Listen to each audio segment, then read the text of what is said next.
योनियां काटने के बाद में ये मानव की देह प्राप्त हुई है, मनुष्य का शरीर प्राप्त हुआ है।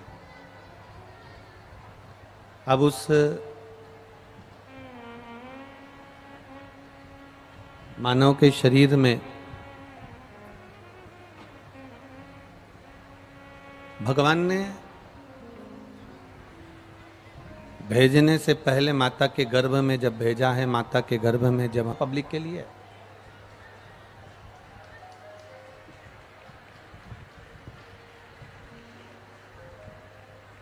माता के गर्भ से हमें माँ के गर्भ से जब भेजा, माता के गर्भ में जब भेजा गया तो माता के गर्भ में सब कुछ सिखाकर, बताकर, बोलकर भेजा गया है कि हमें मृत्यु लोक में जाकर, हमें संसार सागर में जाकर, हमें इस भूमंडल पर जाकर, हमें पृथ्वी पर जाकर करना क्या है।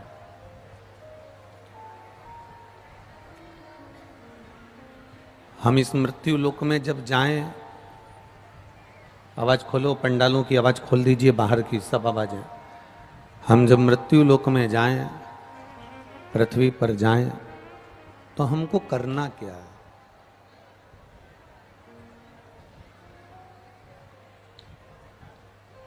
जैसे किसी तीर्थ में हम जाते हैं या कहीं हम घूमने के लिए जाते हैं या किसी तीर्थ में हम पहुंचते हैं या कहीं हम जा रहे होते हैं, तो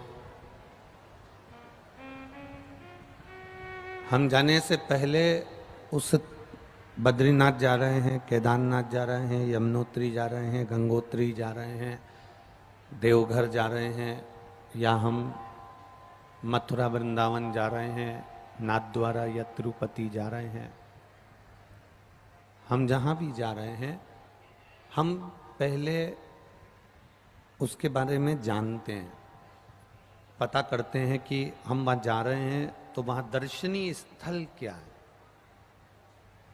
हम जहाँ जा रहे हैं वहाँ पर भगवान का भजन कैसे हो सकता है। हम जहाँ जा रहे हैं वहाँ हम पहुँचें तो हम कहाँ कहाँ जाएं, कहाँ रुकें और कहाँ हम वहाँ भोजन करेंगे, कहाँ हम वहाँ रहेंगे, कैसे वहाँ दर्शन कर पाएंगे। तो ये सब चीज़ें हमको जाने से पहले हम ज्ञात करते हैं, जाने से पहले हम पता करते हैं।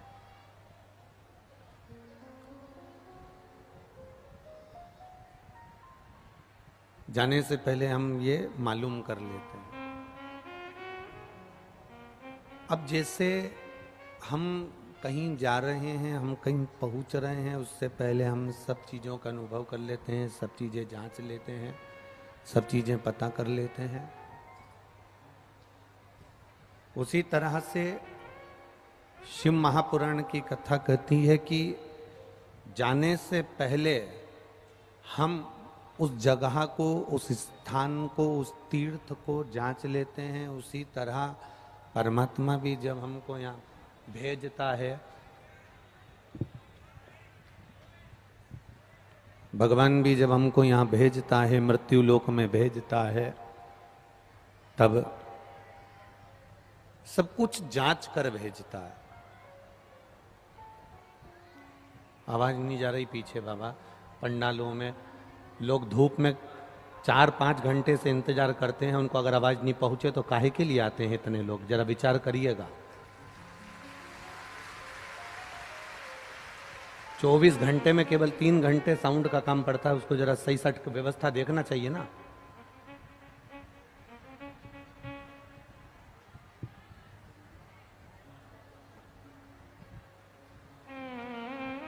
जब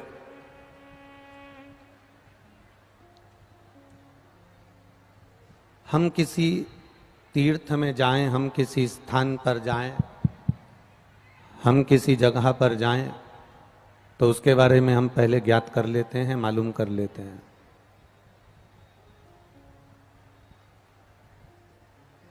और ज्ञात कर लेना, मालूम कर लेना और मालूम करने के बाद में फिर हम वहाँ तक पहुँचते हैं, फिर हम वहाँ तक जाते हैं,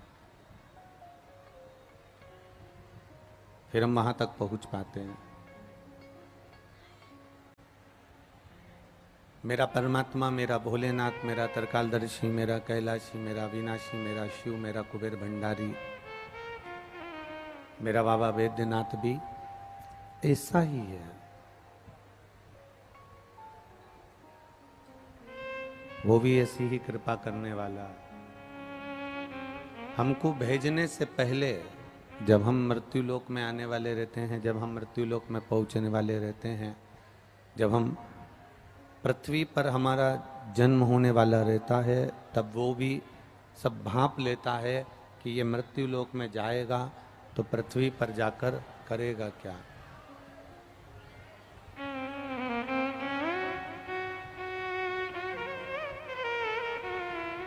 मृत्यु लोक में जाकर ये करेगा क्या, पृथ्वी पर जाकर ये करेगा क्या।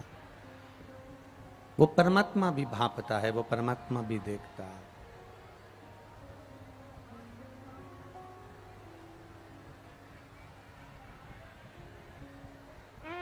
और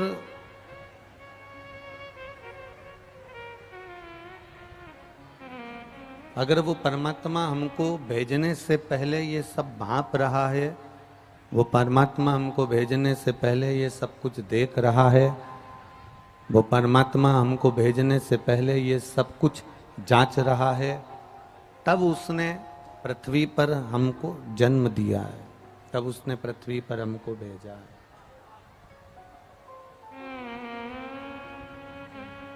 मृत्यु लोक में तब हमारा जन्म हुआ, पृथ्वी पर तब हम आए हैं।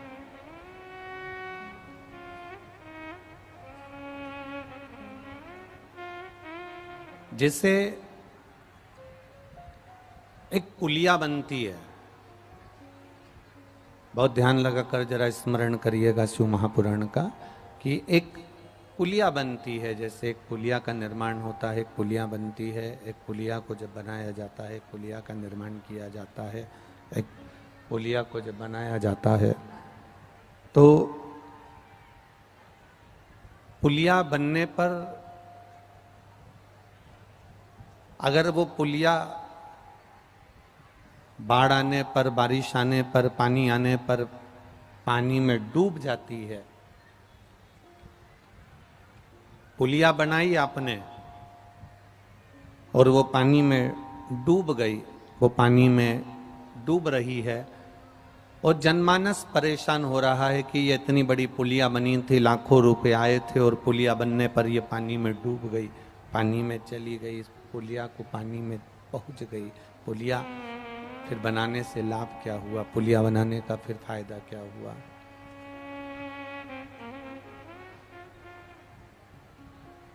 अब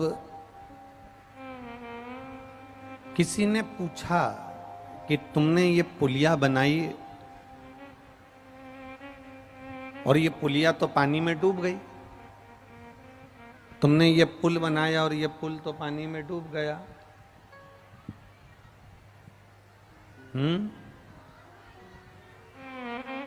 आवाज नहीं आ रही है। तुमने ये पुलिया बनाई, कोई ने पूछा कि ये पुलिया तो पानी में डूब गई है। इतनी बड़ी पुलिया बनाई तुमने और ये पानी में डूब गई, कारण क्या था? इसको थोड़ा और ऊंचा बनाना था, इसको और थोड़ा ऊंचा ले जाना था।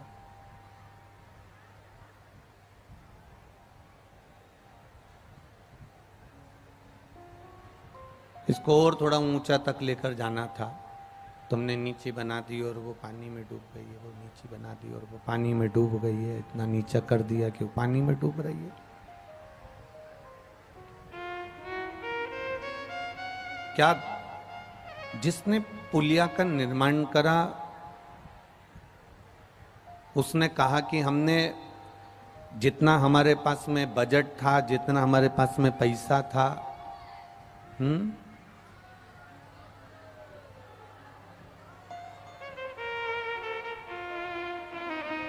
जितना हमारे पास में पैसा था, जितना हमारे पास में बजट था,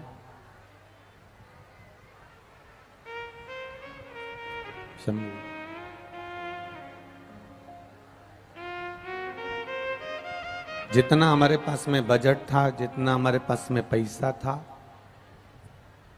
हमने उस हिसाब से इस पुलिया का निर्माण किया है। जितना पैसा हाथ में आया उसके हिसाब से हमने पुलिया का निर्माण करा। फिर किसी ने कहा कि ये तो पानी में डूब गई, तुमने जो बनाया था, इतनी बड़ी पुलिया बनाई वो तो पानी में डूब गई, अब पानी में चली गई है। तो तुम्हारे हाथ में पैसा कितना आया जो तुमने पुलिया बनाई? तो कहा जितना पैसा आया उस हिसाब से हमने ये पुलिया बना दी और ये पानी में डूब गई। अब जरा विचार करिएगा, गांव के लोगों ने, शहर के लोगों ने, नगर के लोगों ने पता करा कि आखिर ये पुलिया बनी कितने की और बजट कितने का था। तब मालूम पड़ा कि बजट तो बहुत था, बजट तो बहुत था। और बजट बहुत था फिर भी पुलिया पानी में डूब गई। मतलब दोष बनाने वाले का है। बजट तो आया था पर वो पानी में अगर पुलिया डूब गई तो उसके लिए जवाबदार बनाने वाला है। उसी तरह भगवान ने हमको जन्म दिया। 21,600 श्वास मेरे बाबा ने प्रतिदिन हमको दी है। 3.5 करोड़ रोम छिद्र मेरे बाबा ने हमको दिए हैं। पूरा शरीर अच्छा दिया है। पूरा बजट बनाकर भगवान ने पैदा किया। उसके बाद भी हम अगर इस शरीर को डुबो दिए, पूरा बजट परमात्मा ने देकर भेजा और उसके बाद भी हम अगर इस शरीर को डुबो दिए तो फिर इस शरीर की कोई मूलता नहीं,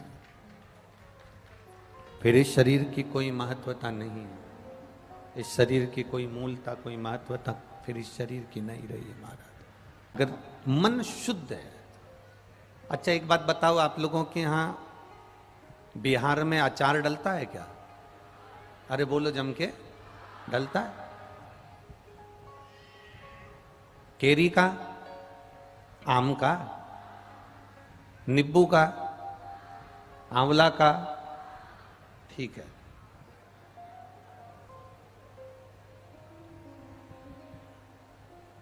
अचार की जो बरनी होती है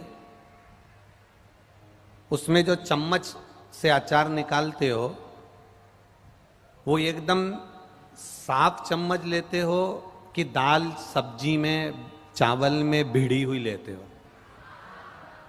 जम के बोलो जरा, साफ।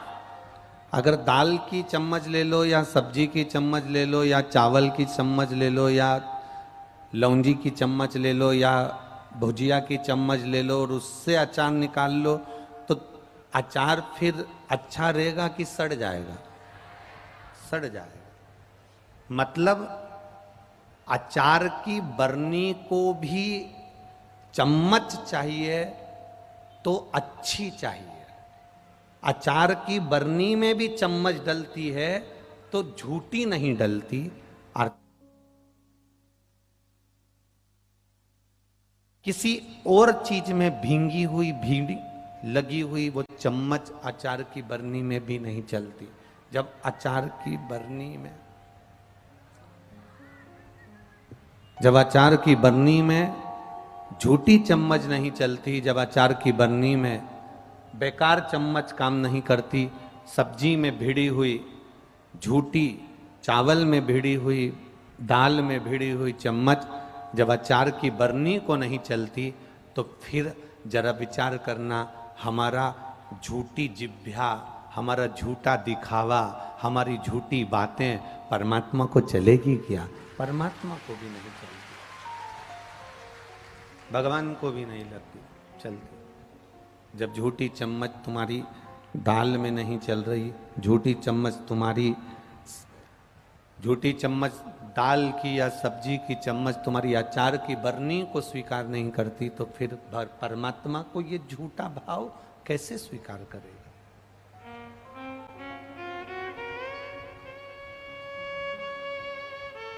भगवान को झूठा दिखावा प्रिय नहीं है। भगवान को तुम्हारी झूठी भक्ति दिखावा प्रिय नहीं है।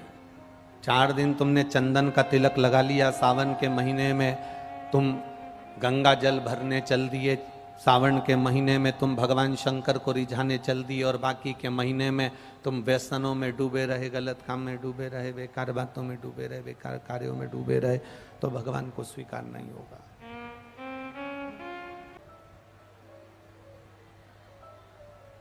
शिलाद नाम का मुनि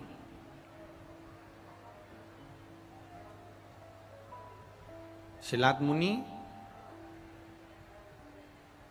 जो ब्रह्मचारी थे, जिन्होंने विवाह नहीं किया, ब्रह्मचारी। और शिलाद मुनि जब ब्रह्मचारी हैं, शिलाद मुनि जो ब्रह्मचारी हैं, उनके जो पूर्वज हैं, उनके जो पितृ हैं, उनके जो पूर्वज हैं, उनके जो पितृ हैं, शिलाद मुनि के जो पूर्वज हैं, पितृ हैं, उनको चिंता व्याप गई। और उनको चिंता व्यापी कि ये शिलाद मुनि को लगा कि उनके पूर्वजों को, उनके पितरों को लगा कि हमारे घर में जो बेटा ने जन्म लिया है, शिलाद मुनि ने जन्म लिया है, और शिलाद मुनि की अब शादी नहीं हुई, शिलाद मुनि ने शादी नहीं करी, शिलाद मुनि का विवाह नहीं हुआ, शिलाद मुनि तपस्वी ब्रह्मचारी बन गए। और ये ब्रह्मचारी बन गए तो अब इनके अगर बच्चे नहीं होंगे तो हमको तर्पण कौन करेगा, तिलांजलि कौन देगा, जल कौन देगा, ब्राह्मण भोज कौन कराएगा, अग्नि में साकल्य कौन देगा। शिलाद मुनि के ब्रह्मचारी बनने पर, शिलाद मुनि को सब कुछ छोड़ देने पर, शिलाद मुनि ने जब विवाह नहीं करा, शादी नहीं करी और ब्रह्मचारी का भाव धारण कर लिया, और उन्होंने सब कुछ छोड़ दिया, सब कुछ त्याग दिया।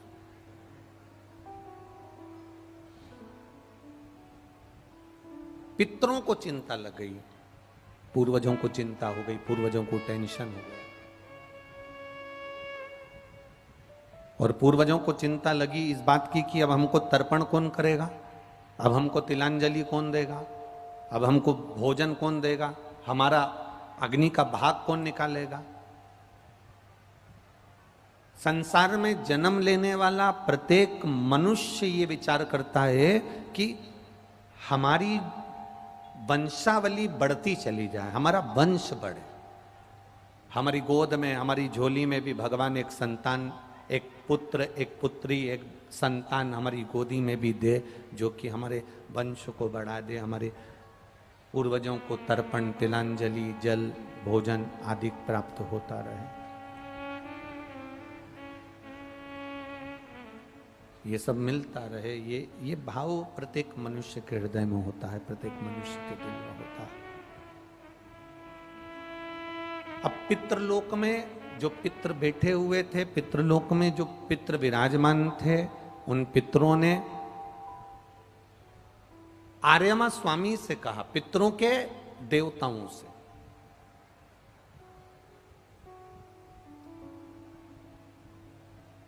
पूर्वजों ने पूर्वजों के देवताओं से, पितरों ने पितरों के देवताओं से कहा, आर्यमा स्वामी से कहा, स्वामी हमारा जो बेटा है, हमारा जो पोता है शिलाद मुनि, ये शादी नहीं करा है, इसके घर में अगर संतान नहीं होगी तो फिर हमारे तर्पण कौन करेगा, तिलांजलि कौन करेगा, हमको जल कौन देगा। और इसकी यहां संतान नहीं है क्योंकि ये ब्रह्मचारी बन गया, इसने सब कुछ त्याग दिया और भगवान की भक्ति में बैठ गया।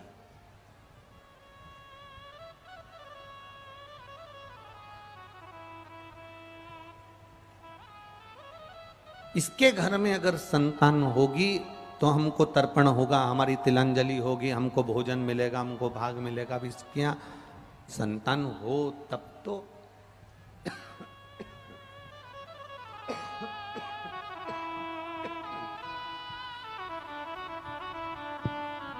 इसके यहाँ संतान हो तब तो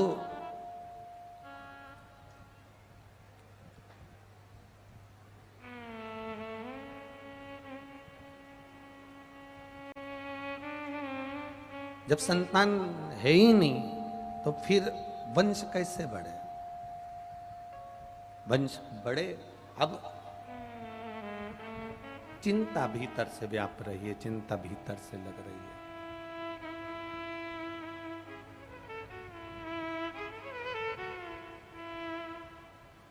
आर्यमा स्वामी ने पूछा,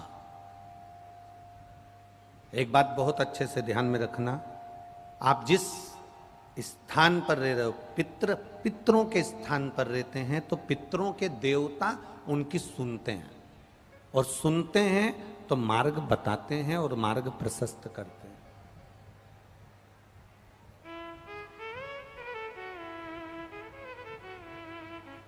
अगर आप ब्रह्मलोक में रहते होते तो आप ब्रह्मा जी से आप कुछ कहते तो ब्रह्मा जी आपकी बात को जरूर स्वीकार कर लेते। वैकुंठ लोक में रहते होते, वैकुंठ में भगवान नारायण से कुछ कहते तो वो आपकी बात जरूर स्वीकार कर लेते। देवलोक में रहते होते तो देवताओं से कुछ कहते तो वो आपकी बात जरूर स्वीकार कर लेते। हम रह रहे हैं पृथ्वी पर मृत्यु लोक में, और मृत्यु लोक में अगर रह रहे हैं तो निश्चित है पृथ्वी पर रहने वाला व्यक्ति अगर देव अधिदेव महादेव से कुछ कहेगा तो महादेव उसकी बात को जरूर स्वीकार करेंगे, ये निश्चित है।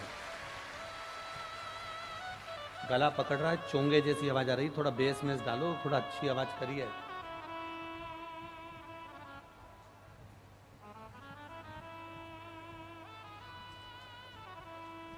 अब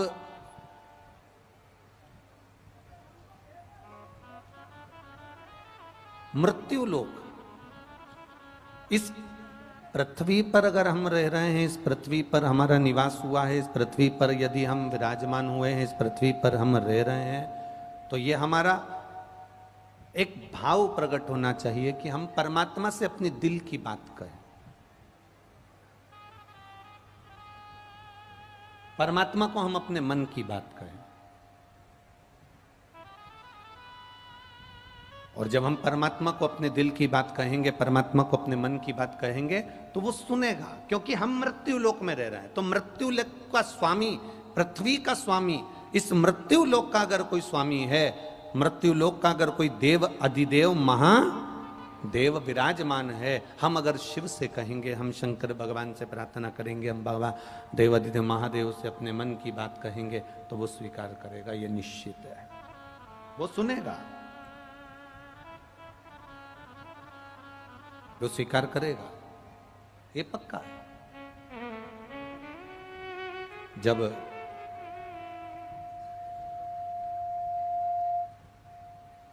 पितरों के निवास स्थान से पितृ शिलाद मुनि के पूर्वज आर्यमा देव को कहे, तो आर्यमा देव ने कहा कि अगर तुम्हारा पौत्र, अगर शिलाद मुनि शंकर भगवान की आराधना करे और शिव जी की आराधना कर कर जो मांगेगा उसे वो प्राप्त हो जाएगा। शिव की आराधना का सागर में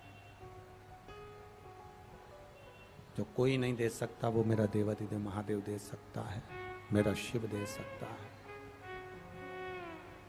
आप अपने पूर्वजों से, अपने शिलाद मुनि से कहो, आप शिलाद मुनि से जाकर प्रार्थना करो कि शिलाद मुनि तुम शिव जी की आराधना करो, भगवान शंकर का गुणगान करो। शिव जी की आराधना करोगे, शिव का गुणगान करोगे, तो तुम्हारे घर में संतान जरूर तुम्हें प्राप्त होगी, और वो संतान अगर प्राप्त होगी तो वो पूर्वजों का तर्पण और तिलांजलि जरूर करेगी। शिलाद मुनि ने तब साधना करना प्रारंभ करा।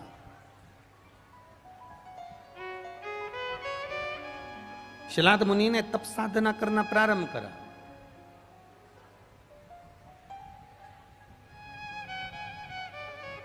और जब शिलाद मुनि ने तप साधना करना प्रारंभ करा, ऐसी तप साधना शिलाद मुनि ने करी कि तप करते करते करते करते करते करते मिट्टी का ढेर बन गए, और उनके शरीर के अंदर, मिट्टी के अंदर कीड़े पड़ गए, और शरीर के मांस को नोच नोच कर वो कीड़े खा गए।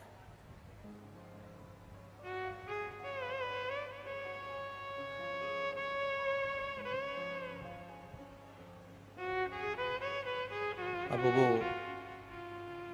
मांस को नोच नोच के वो कीड़े देखा गया। शिव महापुराण की कथा कहती है, भगवान शंकर का चरित्र कहता है, शिव महापुराण कहती है कि केवल शिलाद मुनि के शरीर में अस्थियां बची थी, शरीर में केवल हड्डियां बची थीं और केवल श्वास चल रही थी। थोड़ा सा विग्रह स्वरूप चेहरे का बचा था, बाकी का शिलाद मुनि में के शरीर में सब दूर केवल हड्डी का ढांचा हो गया था, केवल हड्डी हड्डी हो गई थी, केवल हड्डी हड्डी।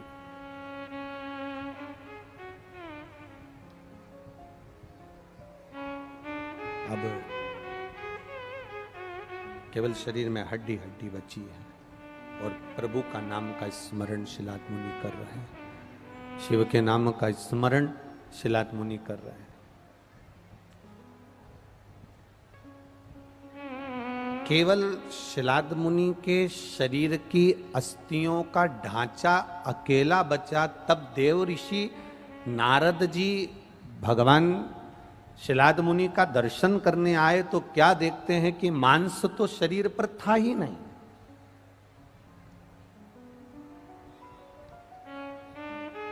मांस तो शरीर पर था ही नहीं।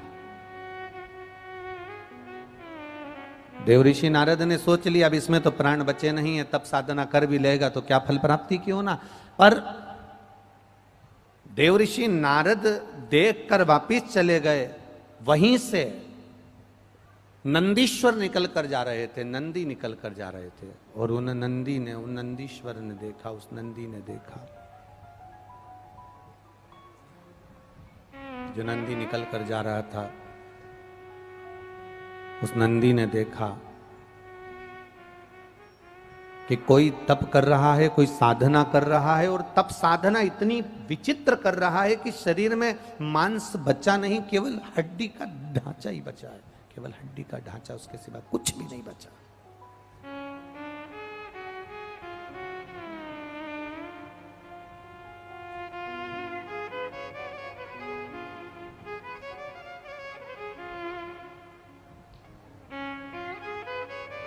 अब नंदी के मन में भाव जागृत हुआ, नंदी के मन में एक भाव आया। नंदी ने विचार करा कि बताओ, शिव का नाम जप रहा है, भगवान शंकर का गुणगान कर रहा है और शरीर में केवल अस्थियां ही अस्थियां बची है, ढांचा केवल अस्थियों का पिंजर बचा है और मांस तो कुछ शरीर में है ही नहीं, मांस तो इस शरीर में कुछ है ही नहीं, केवल अस्थियों का पिंजर बचा हुआ है, केवल अस्थियों का पिंजर। नंदी ने, भगवान शिव जब शाम के समय भ्रमण के लिए निकले तो प्रदोष का दिन था। हमारे सनातन हिंदू धर्म में प्रदोष की बड़ी महत्वता है, शिवरात्रि की बड़ी महत्वता है, सोमवार की बड़ी महत्वता है, शंकर भगवान की सोमवार की अष्टमी की बड़ी महत्वता है। हमारे सनातन हिंदू धर्म में शिव की आराधना की एक अलग महत्वता, एक अलग आनंद था, एक अलग सुख था।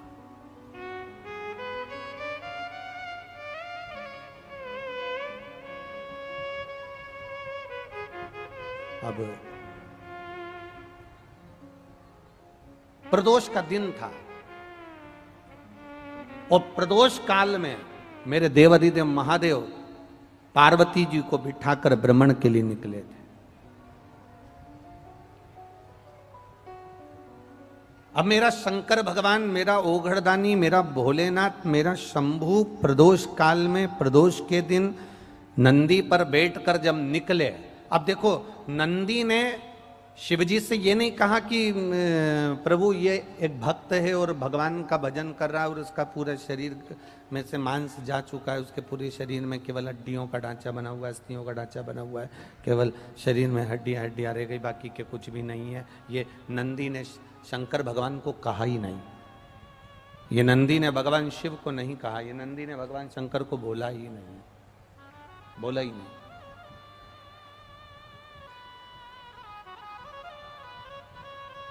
बस नंदी पर शिवजी बैठे, जगत जननी जगदम्बा माता पार्वती जी बैठी और नंदी पर बैठकर जब भगवान शंकर प्रदोष के दिन प्रदोष काल में जब निकल कर जा रहे थे, तभी नंदी बोले कुछ नहीं। नंदी बोलते कम है, बोले कुछ भी नहीं।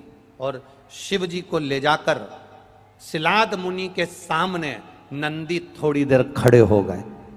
नंदी वहां शिलाद मुनि के सामने खड़े हुए, बस नंदी जाकर खड़े हुए और पार्वती जी ने नंदी से कहा आगे बढ़ो ना, आगे चलो ना।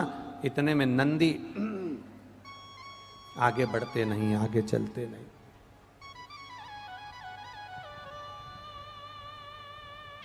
नंदी आगे नहीं चल पा रहे, नंदी आगे नहीं बढ़ पा रहे।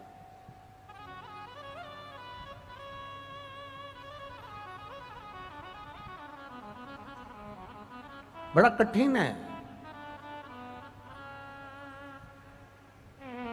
अब नंदी के सम्मुख में शिलाद मुनि है, नंदी देख रहे हैं। शिलाद मुनि तप साधना में लीन है। पार्वती जी ने नंदी से कहा आगे बढ़ो, नंदी बढ़ते नहीं है। गाय में और बैल में एक अंतर बड़ा भारी है। वो अंतर समझ लेना, तुमने भी कभी कभी देखा होगा, गाय और बैल में एक अंतर बहुत ज्यादा, गाय में और बैल में एक अंतर बहुत भारी आता है। कौन सा अंतर है गाय और बैल में? गाय को आप हटाओगे हट जाएगी, गाय को आपने पूंछ दबाई वो एक सार हो गई। गाय को पकड़कर आपने एक साइड कर दिया, धप मारकर एक साइड कर दिया, हो जाता है। पर नंदी बैल, कभी बैल को हटाया आप लोगों ने? कभी नंदी को हटाया? नंदी की आदत है, गाय तुरंत हट जाती है, पर नंदी बैल इतनी जल्दी नहीं हटता। बैठा है, तुम गाड़ी का हारन बजाए जाओ बजाए जाओ बजाए जाओ, गाय होगी तो हट जाएगी, पर बैल है तो नहीं हटेगा। नंदी है तो नहीं हटेगा। तुम हारन बजाओ, गाड़ी का हारन बजाओ, चाहे तुम जाओ उठा कर आओ, तुम पूंछड़ी दबा के उसको उठा भी दोगे ना नंदी को, तो थोड़ी आराम से उठेगा, आराम से धीरे से उठेगा। फिर तुम करोगे हेट हेट, तब धीरे धीरे फिर चलेगा, इतनी जल्दी नहीं। जिसने उठाया पहले तो उसको घूम के देखेगा, तो जिसने उठाया पहले ही भग जाएगा सींग देखकर। फिर नंदी सोचता है आराम से मैं जा रहा हूं, तू चिंता मत कर, तू चल यहां से, मैं निकल जाऊंगा, मैं चले जाऊंगा, मैं पहुंच जाऊंगा।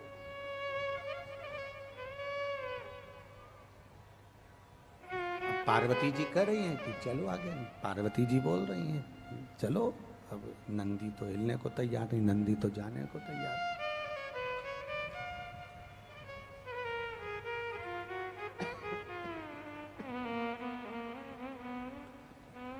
आस्था वालों, पुरानी टीवी पूरी पुरानी कथा निकाल के रखो।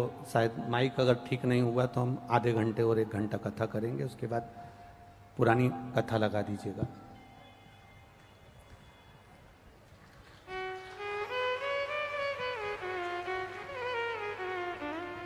अब नंदी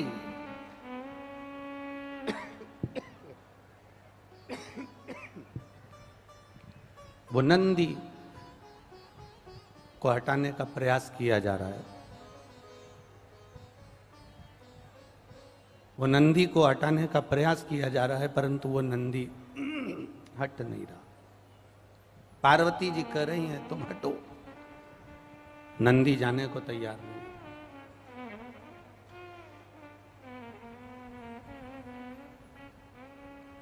शिव जी ने नंदी से पूछ लिया, भगवान शंकर ने नंदी से पूछा,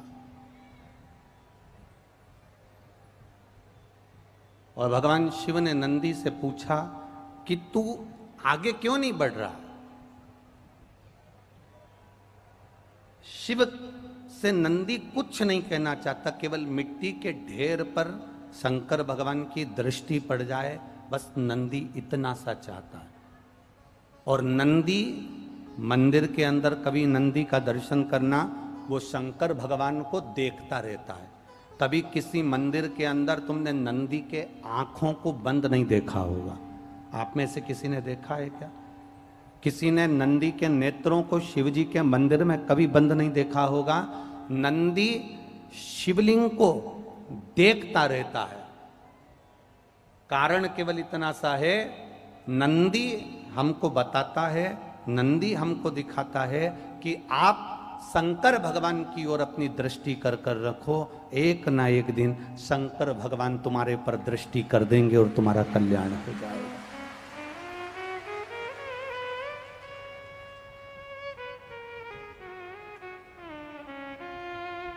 तुम शिव को निहारते रहो, तुम शंकर भगवान को देखते रहो, तुम ओगड़दानी का दर्शन करते रहो।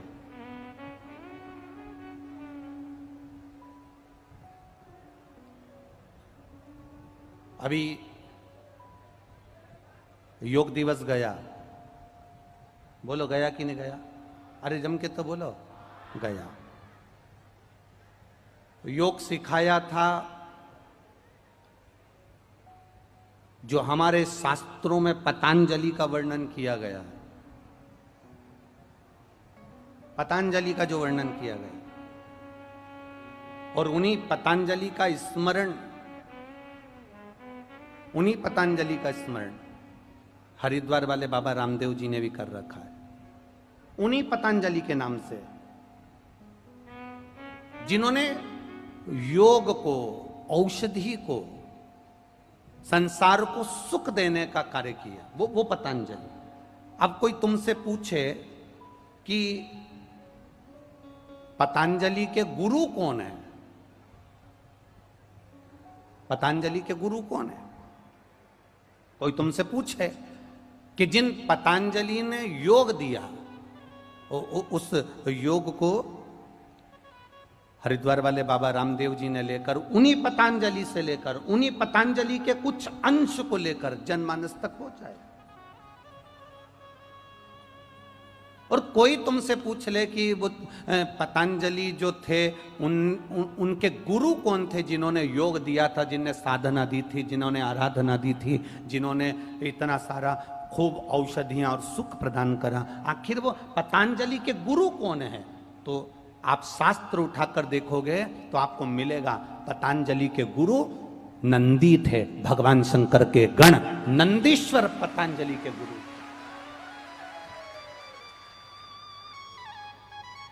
योग की विद्या पतंजलि को नंदीश्वर ने दी थी, भगवान शंकर के गण नंदी ने दी थी।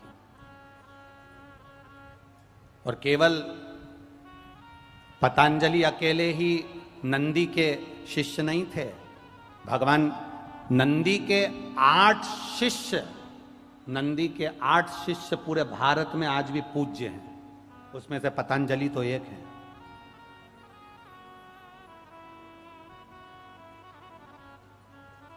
ये पतंजलि तो एक है, 8 शिष्य नंदी के संपूर्ण विश्व में आज भी प्रसिद्ध हैं।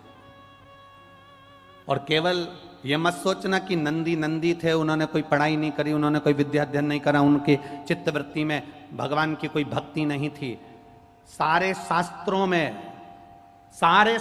में एक शास्त्र नंदी का भी है, काम शास्त्र नंदी ने बनवाया था, नंदी ने लिखा था और नंदी द्वारा प्रकट किया गया। काम शास्त्र नंदी के द्वारा प्रकट है।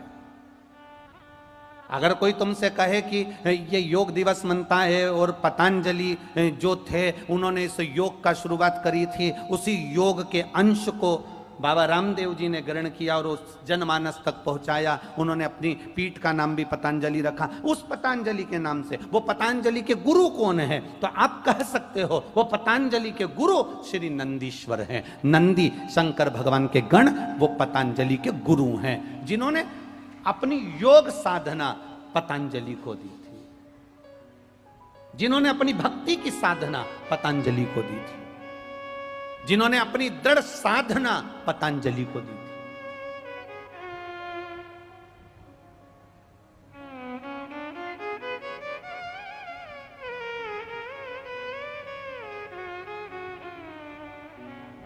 एक दृढ़ता पतंजलि को प्रदान करी थी।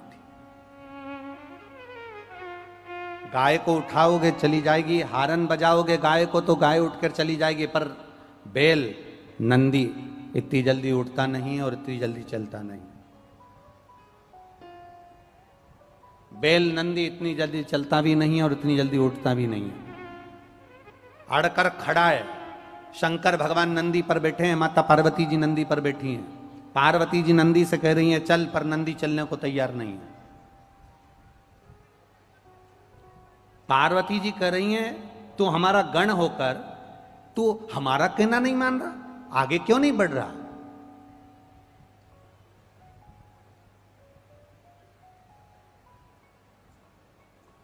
एक बात आप लोगों से कहना चाहेंगे, जब कभी जिंदगी में मौका मिले ना, स्वयं खा लेना सुकृति है, छुड़ाकर खा लेना विकृति है, और बांट कर खाना यह भारत देश की संस्कृति है। कभी अगर मौका मिल जाए तुम्हारी जिंदगी में, कभी ऐसा योग लग जाए कि तुम्हारी पानी की बोतल में पानी थोड़ा सा है और पड़ोसन को प्यास बहुत तेज लग रही है, और तुम ये विचार कर कर बैठी हो कि मेरे पास में पानी थोड़ा सा है, अगर मुझे प्यास लगेगी तो मुझे पीना पड़ेगा, मेरे को प्यास लगेगी तो मुझे भी तो पानी चाहिए, और पड़ोसन पानी की बोतल ढूंढ रही है, कहीं प्यास लग रही है, मुझे पानी मिल जाता तो अच्छा होता। पड़ोसन को प्यास लग रही है, तुम्हारे पर्स में पानी का पाउच रखा है, तुम्हारे पर्स में पानी की बोतल रखी है, तुम्हारे पास में पानी रखा है, पड़ोसन को प्यास लग रही है, पड़ोस में जो बच्चा है वो प्यासा है, पड़ोस में कोई बैठा है उसको प्यास लग रही है, और तुम्हारे पास में पानी रखा हुआ है। तुमने इसलिए रखा कि 3 घंटे की कथा है, 4 घंटे की कथा है, थोड़ी देर में मुझे प्यास लगेगी, मैं पी लूंगी। तुमने अपने लिए संजो कर रखा, और पड़ोसन को अगर प्यास लग रही है उसको नहीं दिया। शिव महापुराण की कथा कहती है, शिव पुराण से ये सीख कर जाना, पड़ोसन को प्यास लग रही है और तुम्हारे पास में पानी रखा है, अपने लिए रखा है, उसमें से थोड़ा सा पानी उस पड़ोसन को पिला देना। तुमने उसकी चिंता करी तो तुम्हारे पानी की व्यवस्था वो महादेव करेगा।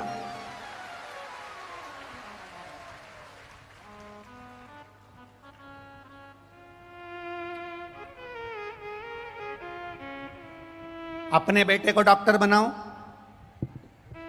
अपने बेटे को इंजीनियर बनाओ, अपने बेटे को कलेक्टर बनाओ, एसपी बनाओ, डीएसपी बनाओ, एसडीएम बनाओ, मंत्री बनाओ, संतरी बनाओ, कलंतरी बनाओ, तुम्हारी मर्जी पड़े, सीए बनाओ, तुम्हारे बेटे को कुछ भी बनाओ, ये तुम्हारे ऊपर है, ये तुम्हारे ऊपर निर्भर करता है तुम अपने बेटे को क्या बना रहे हो, तुम अपने बेटे को क्या बनाना चाहते हो, ये तुम्हारे ऊपर है।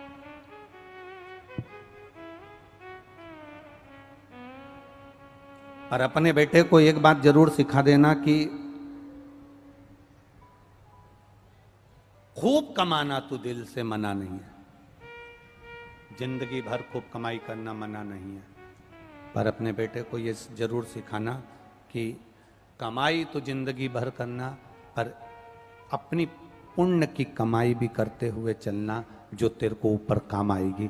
डिग्री यहां देखी जाएगी, ऊपर तुम्हारी एमबीए या सीए या डॉक्टर या इंजीनियर की या कलेक्टर या एसपी या एसडीएम या डीएसपी की डिग्री तुम्हारी ऊपर कोई नहीं देखेगा, तुम्हारा रुतबा यहीं दिखा सकते हो, ऊपर तो तुम्हारे पुण्य का रुतबा दिखा जाएगा कि तूने पुण्य क्या करा है, सत्कर्म क्या करा है, भजन क्या करा है, कीर्तन क्या करा है, मंत्र जाप क्या करा, स्मरण क्या करा। जब अपने नगर में, अपने गांव में जब कथा हुई, दुकान नहीं छोड़ सका, 5 मिनट एक गिलास पानी किसी को पिलाकर नहीं आ सका, तो भगवान भी कह देगा तेरी जिंदगी केवल कमा कमा कर जोड़ जोड़ कर जोड़ने में निकल गई, केवल कमा कमा कर तूने अपनी अलमारी भरी, तिजोरी भरी। एक आप लोगों के स्मरण में होगा कि लोग लिख लिख के कॉपी भर देते हैं,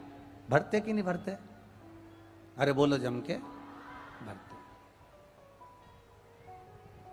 कई बच्चे कहते हैं हमने परीक्षा हॉल में 3 कॉपी भरी,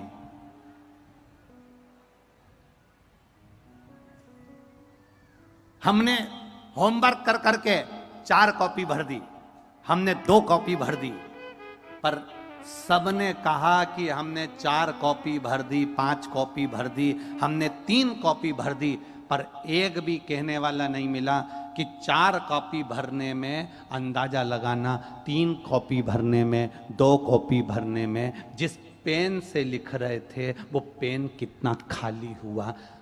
हमारी तिजोरी भरने में हम कितने खाली हुए, कभी अंदाजा लगाना कि खाली कितने हो रहे हैं। कॉपी भरने में खाली कितने हुए हो, पेन कितना खाली हुआ। कॉपी भरने में, लिखने में पेन खाली होते चले जाता है, उसी तरह तिजोरी भरने में, धन भरने में, दुकान भरने में, गोडाउन भरने में, घर भरने में, आभूषण भरने में, कपड़े लत्ते भरने में व्यक्ति भी तो खाली होता चले जाता है। 25 साल की उम्र से भरने में लगा है। कभी कॉपी भर रहा था, कभी घर भर रहा था, कभी जायदाद भर रहा था, कभी संपदा भर रहा था, कभी गोडाउन भर रहा था, कभी दुकान भर रहा था। भरते भरते भरते भरते भरते भरते इतना खाली हो गया कि आखिरी में उसको ले जाकर हॉस्पिटल में पटकना पड़ा। तो हॉस्पिटल में भी डॉक्टर ने वेंटिलेटर पर डाल दिया और अलग से सांस भर रहा है कि थोड़ी बहुत चल जाए, अलग से भर रहा। तुम्हारे भरने में ना जाने कितने खाली हो चुके हो। बड़े बड़े पद पर लोग बैठ जाते हैं, बड़े बड़े पद पर लोग विराजमान हो जाते हैं, बड़ी बड़ी प्रतिष्ठा। कोई कहता है हम कलेक्टर के पद पर बैठ गए, कोई कहता है हम एसपी के पद पर बैठ गए, कोई कहे हम एसडीएम के पद पर बैठ गए, कोई कहता है हम मिनिस्टर के पद पर बैठ गए। याद रखना, पद पर बैठो पर अंदर से खाली मत होते चले जाना, अर्थात अपने पुण्य को करते चलना, किसी का भला करते चलना, नहीं तो तुम्हारा पद और प्रतिष्ठा सब यहीं धरी रह जाएगी, किसी काम की। 4 नौकर तुम्हारे आगे पीछे जब तक फिर रहे हैं, जब तक तुम्हारी कुर्सी है, जब तक तुम्हारा पद है, जब तक तुम्हारी प्रतिष्ठा है। 4 नौकर तुम्हारे आगे पीछे तब तक फिर रहे हैं जब तक तुम्हारे पास में कुर्सी का दबदबा है। मेरे पास में, मैं कलेक्टर में, डॉक्टर में, इंस्पेक्टर में, ये कुर्सी का पद जब तक तुम्हारे पास में है तब तक 4 लोग तुम्हें सलाम ठोक रहे हैं। जिस दिन ये कुर्सी का पद, एक समय तो आएगा 60 साल के तो हो गए, 65 के तो हो गए, रिटायरमेंट जब हो जाएगा तब ये 4 नौकर भी तुमको गिनने वाले नहीं हैं। तुम्हारा सिग्नेचर आज काम आ रहा है, कल तुम्हारा सिग्नेचर काम नहीं आएगा। जब तक तुम रिटायर नहीं होते तब तक बैंक में जाओगे तो सिग्नेचर काम आएगा, कुर्सी पर बैठोगे तो सिग्नेचर काम आएगा, कलेक्टर की गाड़ी पर बैठोगे तो सिग्नेचर काम आएगा, तुम स्थान पर बैठोगे, कुर्सी पर बैठोगे तो सिग्नेचर काम आएगा। 60 साल के हुए, रिटायर हुए, उसके बाद अपनी कुर्सी पर वापस बैठकर बताना। 60 साल होने के बाद, रिटायरमेंट होने के बाद अपने बैंक में जाना, अपने थाने में जाना, अपनी जगह पर जाना और फाइल उठाकर सिग्नेचर कर कर बताना। तुम्हारे सिग्नेचर की कोई परिभाषा नहीं होगी, तुम्हारे सिग्नेचर का कोई महत्व नहीं होगा। जब तक तुम पद पर हो तब तक तुम्हारा सिग्नेचर काम का है, पद से जाने के बाद सिग्नेचर काम का नहीं होता। उसी तरह जब तक तुम जिंदा हो तब तक तुम्हारी श्वास काम की है, राम नाम काम का है। जाने के बाद ना राम नाम काम आएगा ना श्वास काम आएगी। मरने के बाद तुम राम नाम भी नहीं ले सकते, मरने के बाद तुम्हारी श्वास किसी काम की नहीं आएगी, मरने के बाद तुम्हारी श्वास का कोई महत्व नहीं होगा। जिंदा हो तब तक श्वास की कीमत समझ लो, कुर्सी है तब तक सिग्नेचर की परिभाषा समझ लो, पद है तब तक सिग्नेचर का महत्व समझ लो। इसके बाद की कोई परिभाषा तुम्हारे पास में नहीं है। अंत समय में जब जाओगे तब तुम्हारे पास में कुछ नहीं रहेगा, तब केवल तुमने जो पुण्य कमाया, प्यासे को पानी पिलाया, भूखे को भोजन कराया। कुर्सी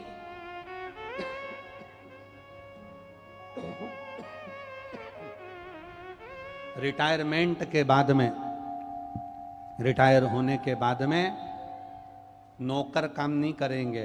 रिटायर होने के बाद में तुमने अपने सिग्नेचर से किसी का भला कर दिया होगा ना, तो वो 25 बार तुम्हें सलाम ठोकेगा। सर पानी भर दूं क्या, सर ये कर दूं क्या, सर आऊं क्या, आप उदास दिख रहे हो सर, रिटायर होने के बाद तुम्हारी खुद की औलाद भी तुमको अच्छे से व्यवहार नहीं करेगी, पर रिटायर होने से पहले तुमने जो सिग्नेचर का सदुपयोग करा, किसी का भला कर दिया, तो वो तुम्हारी औलाद जैसा काम कर जाएगा, तुम्हारे को लेकर डॉक्टर के पास चला जाएगा, तुम्हें संभाल लेगा,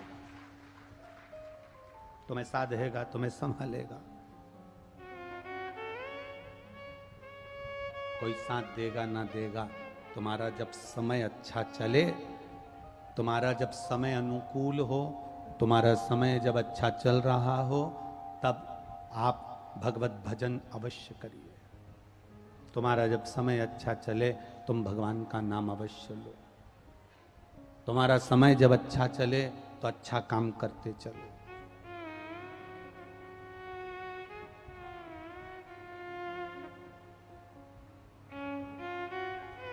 मेरा निवेदन है दुकान पर बैठने वाले व्यक्ति से, मेरा निवेदन है ऑफिस में बैठने वाले व्यक्ति से,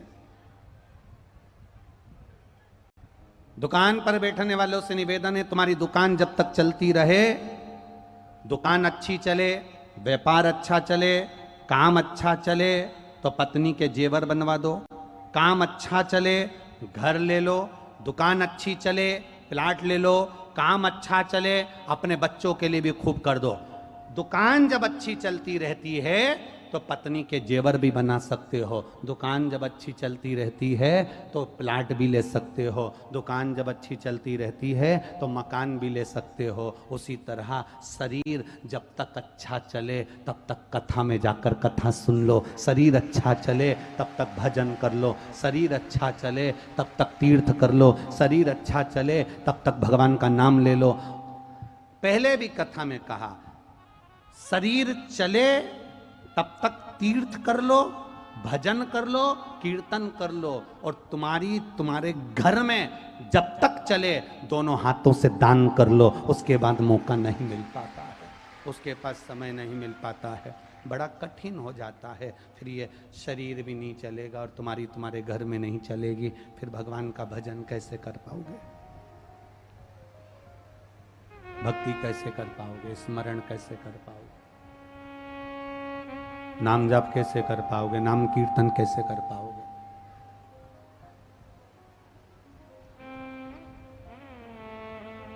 चले इसको चला।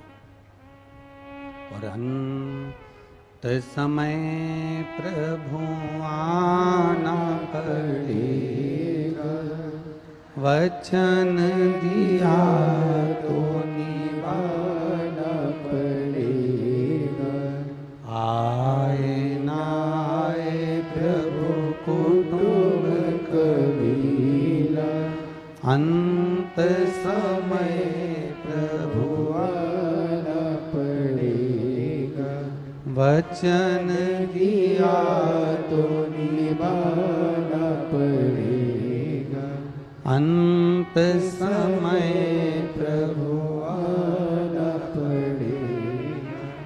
वचन दिया तो निभाना पड़ेगा। अंत समय में फिर आपका किया गया पुण्य आपके साथ में चलेगा, आपका किया गया भजन आपके साथ चलेगा, आपका किया गया मंत्र जाप आपके साथ चलेगा, आपका किया गया स्मरण आपके साथ चलेगा।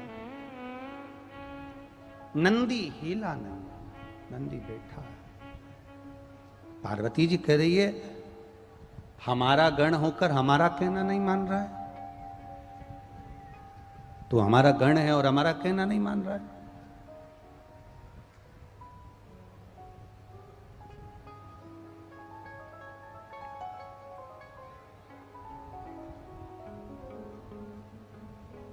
नहीं हिला। किसी का भला हो रहा है तो बहुत अच्छी बात है, अपने द्वारा हो रहा है तो और अच्छी बात।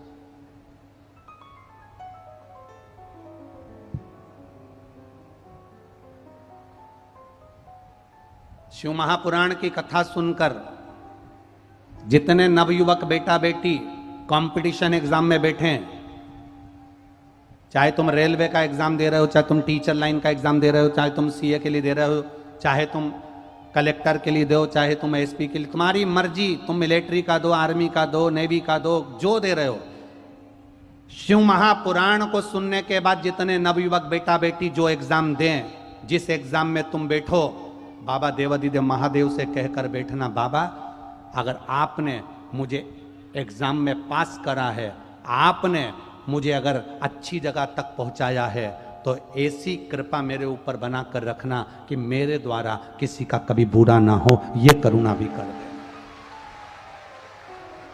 मुझे अगर पद देना, मुझे अगर प्रतिष्ठा देना, मुझे अगर इज्जत देना, मुझे अगर कुर्सी देना, तो इतनी कृपा जरूर कर देना कि मेरे द्वारा किसी का बुरा नहीं, मेरे द्वारा किसी को कष्ट ना हो।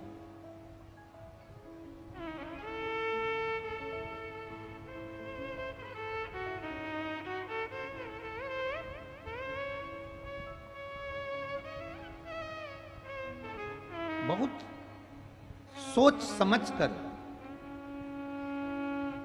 शिव से प्रार्थना करा करो। यहां पंडाल में बैठे हो ना, छाता लगा लगा कर बैठे हो, चद्दर हुन पकड़ कर बैठे हो, धूप में खड़े हो, अपना अपना व्यवस्था, अपना अपना छाता लेकर सुबेरे सुबेरे से लेकर दोपहर के 2 बजे तक आप इंतजार करते हो।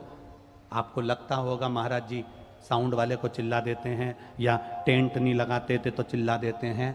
आप लोगों को देखकर दिल दुखता है कि तुम्हारी साधना कितनी कठिन है, जो 5-5, 6-6 घंटे तक खड़े रहते हो, बैठे रहते हो।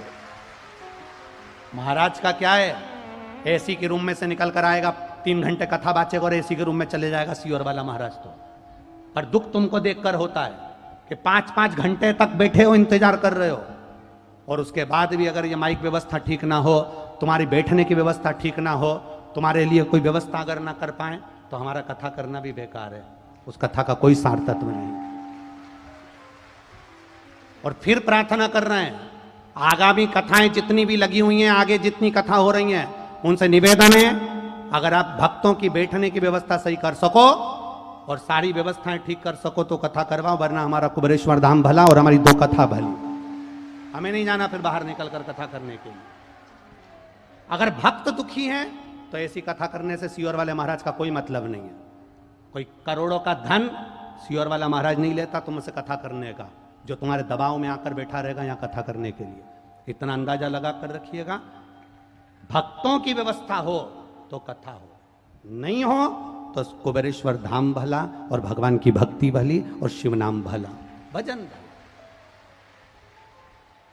कितना कितना ये माइक, इसकी आवाज ना पहुंचे तो हमारा क्या मतलब यहां से बैठना है। ये धूप में बैठे हैं, जरा जरा से बच्चों को गोदी में ले लेकर, छाता लगा लगा कर। मेरा आस्था वालों से निवेदन है, इनको दिखाओ, केवल पंडाल में बैठे हुए को नहीं, इनको दिखाओ जो धूप में छाता पकड़ पकड़ कर बैठे हैं 4-4 घंटे से। सुबह 6 बजे से इंतजार करते हैं इस कथा का, 2 बजे की कथा का, 5-5, 600 किलोमीटर दूर से आते हैं। उनको उनका छाता पकड़े, बच्चा गोदी में है, छोटे हैं, पकड़े, खाता, केवल कथा के लिए आए 3 घंटा, क्योंकि उनको मालूम है ये कथा नहीं है, ये मेरे देवघर वाले की मिलन की एक स्थान है, वो मिलेगा, मेरा शिव तत्व प्राप्त होगा। भक्ति, भक्ति का बल बड़ा होता है।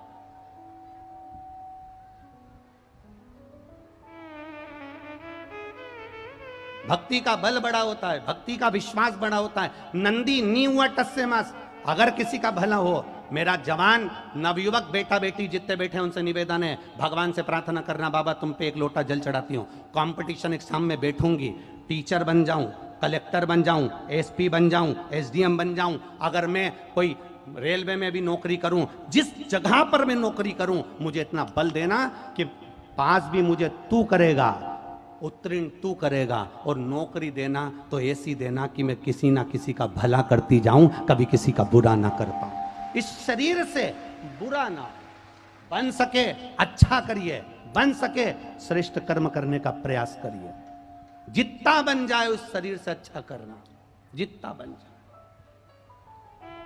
किसी का बुरा ना करिएगा।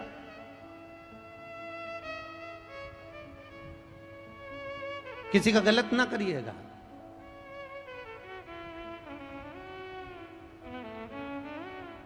और जितना, और देखने को मिला इस बिहार की पावन धरा पर खगड़िया में जो कथा चल रही है, इसमें देखने को मिला लोग ऑटो में आ रहे हैं, गाड़ी में आ रहे हैं, तो अपने साथ पानी की बोतल की पेटी या पानी के बोतल की पाउचों की बोरियां ले लेकर आ रहे हैं।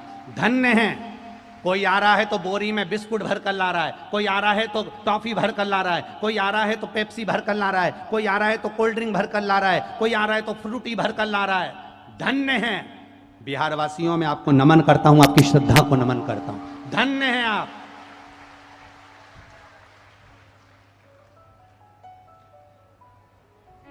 एक मां, अभी हम लोग आ रहे थे जब स्टील के डब्बे में, जितनी जिसकी सामर्थ्यता है, जितने जिसकी सामर्थ्यता, एक मां स्टील के डब्बे में खिचड़ी लेकर खड़ी थी और ऐसा अखबार का कागज फाड़ के रखे थे उसने, और उसका बच्चा खिचड़ी, वो माँ खिचड़ी भर रही स्टील के डब्बे में से, और बच्चा उसका छोटा सा हाफ पैंट पहना है, टी शर्ट पहना है, और बच्चा जाने वाले भक्तों को खिचड़ी दे रहा था। हमने कहा गजब है रे मेरे महादेव, ये डब्बा भले छोटा है पर ऐसा भरना कि जिंदगी भर खाली ना हो, ऐसा भर देना मेरे देवघर वाले, ऐसा भरना। ये बिहार है, इसको कहते हैं बिहार। ये बिहार की शुरुआत, ये बिहार का तत्व है कि किसी को प्यासा ना देखा जाए, किसी को भूखा ना देखा जाए, आनंद के साथ अपना विश्वास लुटा रहे हैं। खगड़िया गांव के, एक खगड़िया नगर का ये क्षेत्र धन्य है, और गोस्वामी परिवार को साधुवाद देता हूं, धन्य हो आप जिन्होंने ये कथा करवाई। धन्यता। और आपका विश्वास दृढ़ विश्वास है, भरोसा दृढ़ है।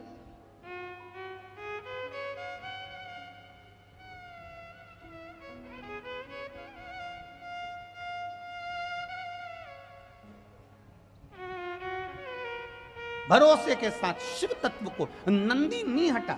आप सत्कर्म करने का एक, अगर फिर निवेदन करूंगा नवयुवक बच्चों से, अगर आपने मन बना लिया ना, संकल्प ले लिया कि मेरे को अगर अच्छी नौकरी मिल गई, मैं अच्छी जगह पर पहुंच गया, तो प्रतिज्ञा करता हूं किसी का दिल नहीं दुखाऊंगा। हाथ के सिग्नेचर से अगर काम होगा तो अच्छा ही होगा और दुनिया के हित का होगा।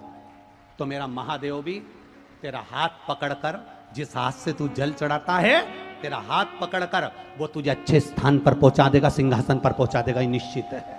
अगर संकल्प लेकर आप बैठे हो कि मेरे द्वारा मैं किसी का गलत नहीं करूंगा, तो परमात्मा कभी तेरा गलत नहीं करेगा। अगर आपने अपनी बोतल से किसी को पानी दे दिया है, तो तेरे को पीने की चिंता मत करना, तेरे लिए पानी की बोतल भी महादेव लाएगा, और खाली सिंपल पानी नहीं लाएगा, गंगा जल भर कर तेरे को पिलाने के लिए लेकर आएगा। तू विश्वास तो अटल रख, भरोसा तो अटल रख, तेरी दृढ़ता, तेरी श्रद्धा तो अटल रख।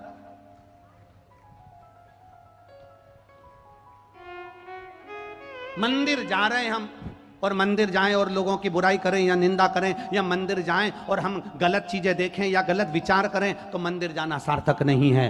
सारी समस्या का हल एक लोटा जल है, सारी समस्या का हल एक लोटा जल है, पर उस जल को छल के बिना चढ़ना चाहिए। हमारे भीतर कोई छल ना हो, हमारे भीतर कोई कपट ना हो, हमारे भीतर कोई प्रपंच ना हो। केवल निर्मल मन से हम शिव जी को एक लोटा जल चढ़ाएं। उस समय पर महादेव बस इतनी प्रार्थना रखना कि तू मेरा हाथ पकड़ना, मैं गिरूं भी तो संभालना तू, और अगर मुझे दुख भी आए तो संभालना तू, और खुशी में तू मुझे बहुत दे दे तो संभालना तू। कहीं मुझे अहंकार ना आ जाए, कहीं मुझे अभिमान ना आ जाए, संभाल तू लेना। तेरे बराबर कोई नहीं संभाल सकता। कौन संभाले, कौन संभाले?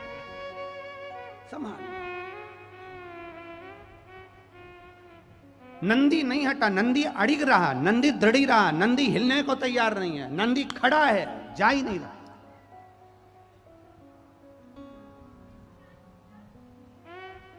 खड़ा नंदी, दृढ़ी, हिलने को तैयार नहीं नंदी, जा नहीं रहा।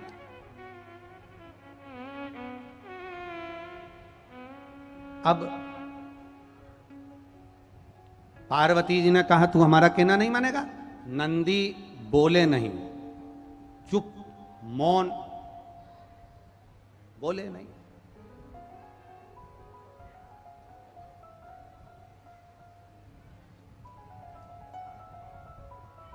नंदी बोले नहीं।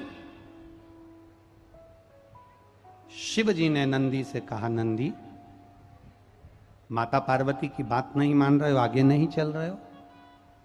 नंदी शिव जी से बोले, प्रभु आज प्रदोष का दिन है, प्रदोष काल है, आप भूल गए? प्रदोष के दिन, प्रदोष काल के दिन, प्रदोष के दिन, प्रदोष काल में आपने मुझसे वचन दिया था कि तू जिस जगह पर ले जाकर खड़ा कर देगा उस स्थान में मैं चारों तरफ अपनी दृष्टि फेरूंगा, और चारों तरफ दृष्टि जहां फेरूंगा, जो जिस कामना को करेगा उसकी कामना मैं पूरी करूंगा। ये आपने मुझे वचन दिया था भोलेनाथ। क्यों माताएं प्रदोष का व्रत करती हैं? क्यों पुरुष प्रदोष का व्रत करते हैं? क्यों बच्चे प्रदोष का व्रत करते हैं?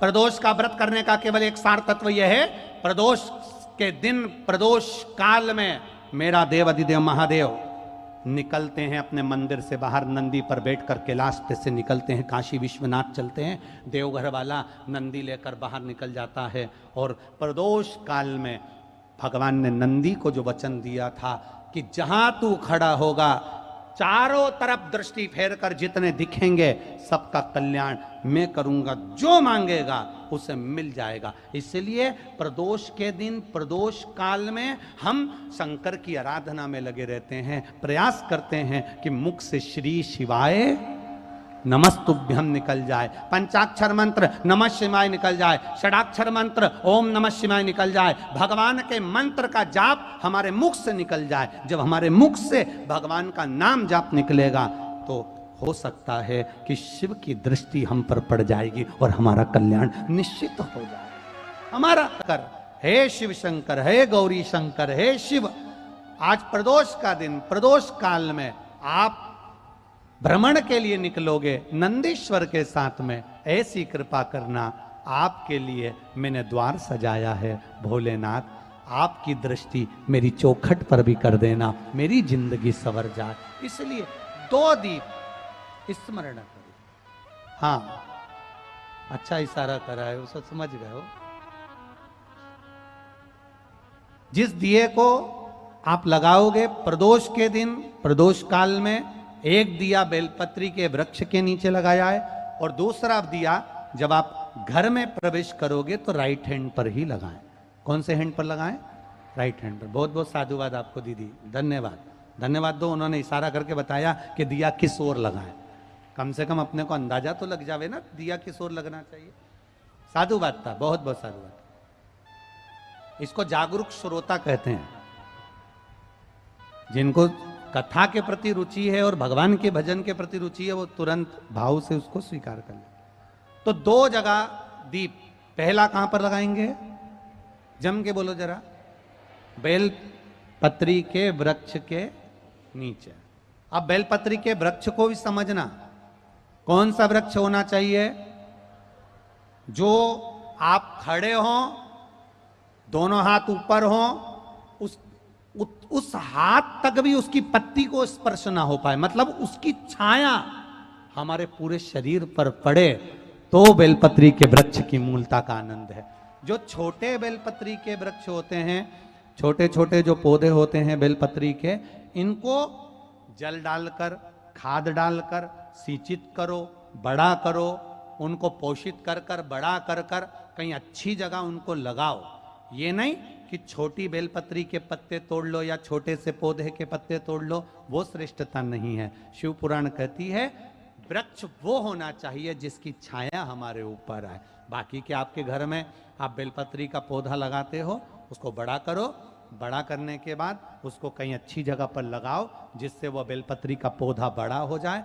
बड़ा हो जाएगा, हम हैं नहीं हैं, कम से कम वो पौधा रहेगा, वृक्ष बनेगा। वृक्ष बनेगा तो उसकी पत्तियां टूटकर महादेव पर चढ़ेगी, तो हमारा कल्याण अपने आप हो जाएगा। आप उसमें लगाइए, आप वो बेलपत्री के पौधे को बड़ा करिए, उसको लगाओ, वृक्ष हो बड़ा। तो पहला दिया कहां लगाएंगे? बेलपत्री के वृक्ष के नीचे। और दूसरा, अपने घर में प्रवेश करते समय राइट हैंड में बाहर की। शिव तत्व को धारण करो। कौन से दिन?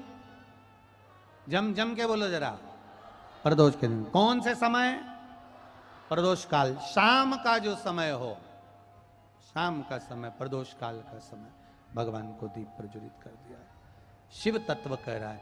नंदी ने शंकर भगवान से कहा, आपने वचन दिया था मेरे को, आपने मुझे वचन दिया था,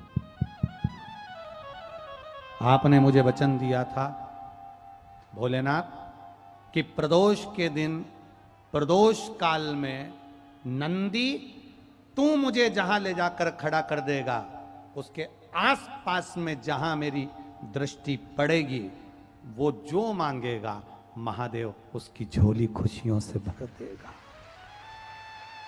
मेहनत करो, खूब पढ़ाई करो, दिल से पढ़ो, अच्छी मेहनत करो। जितना रोज पढ़ते हो, अध्ययन करते हो, उससे दुगना अध्ययन करो। जितनी मेहनत रोज करते हो, उससे दुगनी मेहनत करो।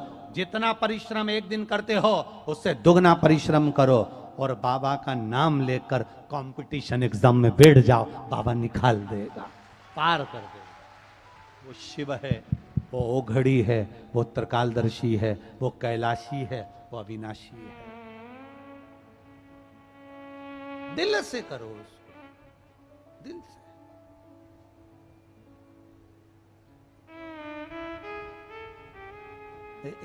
एक बच्चे का पत्र पढ़कर हमको हंसी आई। मेरा नाम राघव सिंह, पापा का नाम पंकज सिंह, मेरा उम्र 12 साल है और मैं आपका बहुत बड़ा फैन हूं। मैं रोज पीछे पंडाल में बैठता हूं, कोई मुझे पास ही नहीं आने देता। आपसे निवेदन है, क्या आप मेरे साथ एक सेल्फी लोगे?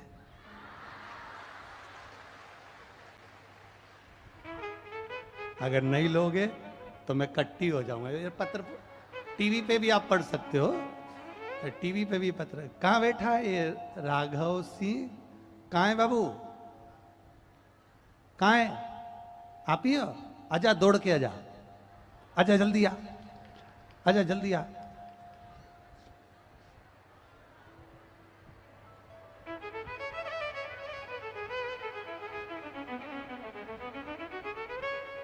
शिव कृपा ओघड़ी है, दयालु है, दातार है। अरे कृपा की न होती जो आदत तुम्हारी, तो सुनी रहती अदालत तुम्हारी। शिव कृपा, करुणा। आप विश्वास के साथ में अगर प्रदोष के दिन बेलपत्री के वृक्ष के नीचे दिया लगा रहे हो, चौखट के पास में दिया लगा रहे हो, तो मेरा बाबा नंदी को वचन दिया है, प्रदोष के दिन तू जहां ले जाकर खड़ा करेगा, मैं उस पर अपनी दृष्टि दे दूंगा। और मेरे ओघड़दानी, मेरे त्रिकालदर्शी आज नंदी पर सवार होकर वहां शिलाद मुनि के सम्मुख में बैठे हैं।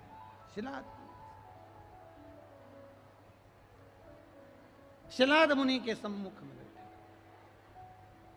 अब शिवजी ने कहा नंदीश्वर से, बाबा उघड़दानी नंदीश्वर से कह रहे हैं, मेरे भोलेनाथ नंदीश्वर से बोले कि तू आगे क्यों नहीं बढ़ता? तो तुरंत नंदीश्वर ने कहा, तुरंत बोले, बाबा बस आज मेरा मन करता है कि आप यहां कुछ देर ठहरो, कुछ देर रुक जाओ, ये मेरा मन करता। बहुत ध्यान दीजिएगा, अपने स्मरण में रखिएगा। शिवजी को लोटा भर के जल चढ़ाने जाओ, शंकर भगवान को जब एक लोटा जल चढ़ाने के लिए जाओ तो अपने स्मरण में रखिएगा, थोड़ी देर, एक क्षण, एक पल, एक घड़ी नंदीश्वर के पास भले ना बैठो, खड़े हो जाओ, पर एक क्षण के लिए नंदी के पास जरूर ठहरा करो, जिससे वो हमारे मन की बात महादेव तक पहुंचा दे, शिव तक पहुंचा दे। हमारे मन की बात भगवान शिव से कहे, हमारे मन। जब अपने मन की बात हम देवाधिदेव महादेव से कहें, तो अपने हृदय की बात, अपने चित्त की बात महादेव तक पहुंचाने के लिए मेरा देवाधिदेव, मेरा महादेव, मेरा शंभु तक अपनी बात पहुंचाने के लिए मेरे शंकर भगवान ने अपने नंदी को हमें दे रखा है। ऐसी नंदी की महत्वता है। शिव ने अपनी बात, एक भक्त की बात महादेव तक पहुंचा सकता है नंदी।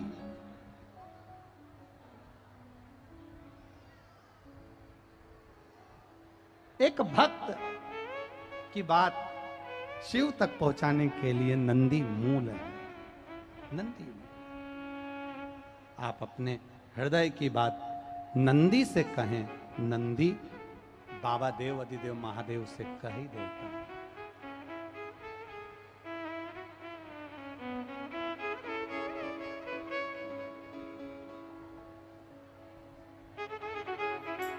है। होना चाहिए शिव के प्रति उनका भाव है कि शंकर के प्रति जागरूकता देखिए कितनी होगी उसके मन में, कि उसने पत्र लिखा और दिल से लिखा और बाबा ने दिल से स्वीकार किया। भाव, शिव की भक्ति करो जितना बन सकता है। आप नंदीश्वर शिव महापुराण की कथा सुन रहे हो, नंदी के पास बैठकर, नंदी के कानों में, नंदी के चित्त में हमारे हृदय की बात हम कहें और वो बात नंदीश्वर देवाधिदेव महादेव तक पहुंचाए। शिलाद मुनि के लिए नंदी थोड़ी देर बैठ, शिलाद मुनि के लिए नंदी हिलता ही नहीं है, खड़ा है। नंदी खड़ा।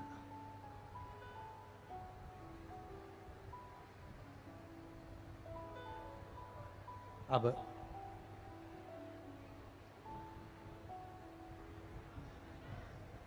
जब नंदी नहीं हिला, पार्वती जी ने शंकर जी से कहा ये नंदी हिलने वाला नहीं है। अपन नंदी से नीचे उतर जाते हैं। भोलेनाथ पार्वती जी के साथ में नंदी से नीचे उतरे और उतरकर शंकर भगवान ने सबसे पहली दृष्टि शिलाद मुनि पर दे दी। जो शिलाद मुनि पर दी, मिट्टी का ढेला हटा। शिलाद मुनि तुरंत सामने प्रकट होकर कहते हैं, बाबा आपका दर्शन पाने के लिए जिंदगी निकल गई, आज मेरा शरीर पूरा हो जाता, आपने दर्शन दिया है। शंकर भगवान ने कहा, मांग शिलाद, तुझे क्या चाहिए? शिलाद कहते हैं, मेरी शादी नहीं हुई, मैं ब्रह्मचारी, पर मुझे मेरे पूर्वजों को मुक्ति देने के लिए संतान की जरूरत है। शंकर भगवान ने कहा, चिंता मत कर शिलाद मुनि, जब तू भूमि को खोदेगा, खोदने पर एक पुत्र तुझे प्राप्त होगा। उस पुत्र को तू अपनी गोदी में लेना, वो आनंद देने वाला होगा, जिसका नाम तू नंदी रखेगा, वो मेरा ही एक स्वरूप होगा, तू उसे प्राप्त कर सकता,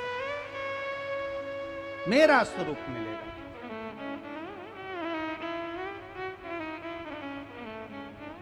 पर भोलेनाथ ने कहा, देने पर अगर पर, किंतु, परंतु, क्या, क्यों, ये शब्द अगर लग जाता है तो टेंशन आ जाता है।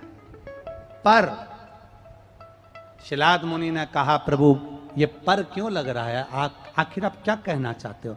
शंकर भगवान ने कहा, सुन शिलाद मुनि, पुत्र तो तुझे मिलेगा, पर उसकी उम्र पूरी नहीं होगी, आधी उम्र में उसको जाना पड़ेगा, आधी उम्र में उसे जाना। शिलाद मुनि ने चरण पकड़कर देवाधिदेव महादेव से कहा, अगर मेरी भक्ति के बल पर मुझे पुत्र मिल सकता है तो विश्वास रखता हूं आपकी भक्ति करके मेरे पुत्र की उम्र भी बढ़ा सकता हूं। अकाल मृत्यु वो मरे जो काम करे चंडाल का, काल उसका क्या बिगाड़े जो भक्त हो महा काल का। शंकर का उपासक भय नहीं खाता, डरता नहीं है। शिव की भक्ति करने वाला कभी नहीं डरता, शंकर की आराधना करने वाला कभी नहीं डरता, शंकर की उपासना करने वाला नहीं डरता। शंकर की भक्ति करने वाला, अगर कोई उपासना करने वाला है, शिव को एक लोटा जल चढ़ाने वाला है, शंकर का व्रत करने वाला है, शिव की भक्ति करने वाला है, देवघर तक जल चढ़ाने सुल्तानगंज से पैदल जाने वाला है, तो वो दुनिया में कभी नहीं डरता, वो आगे ही बढ़ता चले जाता है, डरता वरता नहीं है। शिव भक्ति में रमो। नंदी को भगवान ने, अब कल की कथा में अपन सुनेंगे, शिलाद मुनि पृथ्वी को खोदेंगे और उसमें से पुत्र को प्रकट करेंगे और उस पुत्र को आनंद पाकर आनंद में डूबेंगे और जिसका नाम नंदी रखेंगे। नंदी की शादी भी अपन कल की कथा में श्रवण करेंगे कि नंदीश्वर की शादी किससे हुई थी, और नंदी की शादी हुई तो उसकी धर्म पत्नी कैसी थी। और जहां शंकर भगवान पार्वती जी के साथ बैठते हैं, तो नंदी अपनी पत्नी के साथ क्यों नहीं बैठा? शंकर भगवान जब अपनी धर्म पत्नी पार्वती के साथ में है, तो नंदी